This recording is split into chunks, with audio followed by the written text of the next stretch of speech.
Hi everyone, இன்னைக்கு நம்ம exercise 2.3ல இருக்க 6 ப்ராப்ளம் பார்க்க போகிறோம். இந்த ப்ராப்ளமில் என்ன கொடுத்துருக்காங்க அப்படின்னா a வெக்டரோட மாடுலஸ் கொடுத்துருக்காங்க, b வெக்டரோட மாடுலஸ் கொடுத்துருக்காங்க, a cross b யோட வெக்டரும் கொடுத்துருக்காங்க. சரிங்களா? இதில் என்ன கண்டுபிடிக்க சொல்லியிருக்காங்கன்னா angle between a and b அப்படின்னு கண்டுபிடிக்க சொல்லியிருக்காங்க.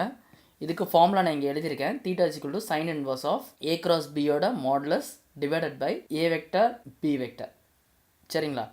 a cross b யோட மாடுலஸ்க்கு நம்ம வந்து இப்போ சப்போஸ் ஒரு a வெக்டர் வந்து இந்த மாதிரி இருக்குது அப்படின்னா அந்த வெக்டரோட மாடுலஸ் கண்டுபிடிக்கிறதுக்கு நம்ம இதுதான் யூஸ் பண்ணுவோம். Square root of a1 square plus a2 square plus a3 square, அது வந்து ijkவோட கோஎஃபிஷியன்ட்ஸோட ஸ்கொயர்ஸ்.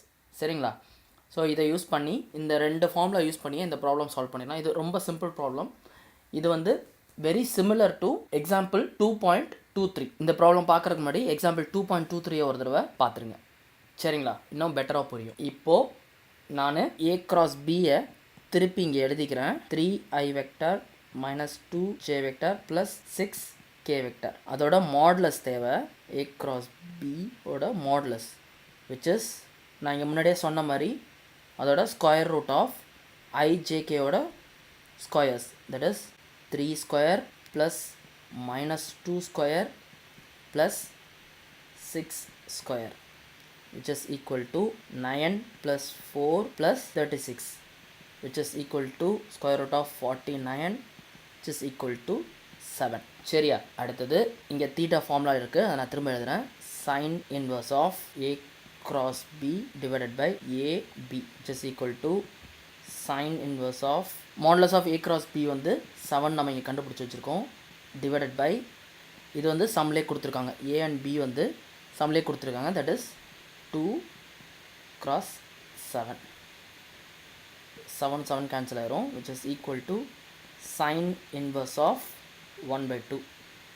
நான் உங்களுக்கு முன்னாடியே சொல்லியிருக்கேன், இந்த மாதிரி சைன் இன்வர்ஸ்லாம் வந்துச்சுன்னா உடனே ஒரு ட்ரையாங்கிளாக போட்டுருங்க. இந்த ட்ரையாங்கிளில் கீழே 30 டிகிரிஸ் மார்க் பண்ணிடுங்க. 1 2 √3 2, இது வந்து 60. சரிங்களா? இதில் எங்கே வந்து ஆப்போசிட் சைடில் 1 இருக்குதுன்னு பாருங்கள். ஸோ இங்கே 1 இருக்குது. So the opposite side of 30 தான் 1, 1/2 இல்லையா?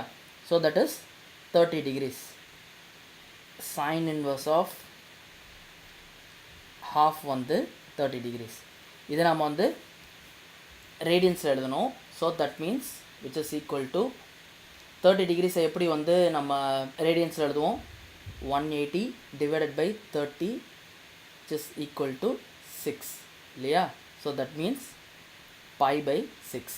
So sin inverse of half is equal to pi by 6. சரிங்களா?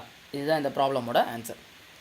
தேங்க்ஸ் ஃபார் வாட்சிங். கீப் வாட்சிங். இந்த வீடியோஸ் உங்களுக்கு பிடிச்சிருந்துச்சுன்னா லைக் பண்ணுங்கள், ஷேர் பண்ணுங்கள். ஏதாவது டவுட்ஸ்னால் கமெண்ட்டில் எழுதுங்க. இந்த வீடியோ கீழே ரெட் கலரில் சப்ஸ்கிரைப் பட்டன் இருக்கும், மறக்காமல் எங்கள் சேனலுக்கு சப்ஸ்கிரைப் பண்ணுங்கள். Thanks and bye.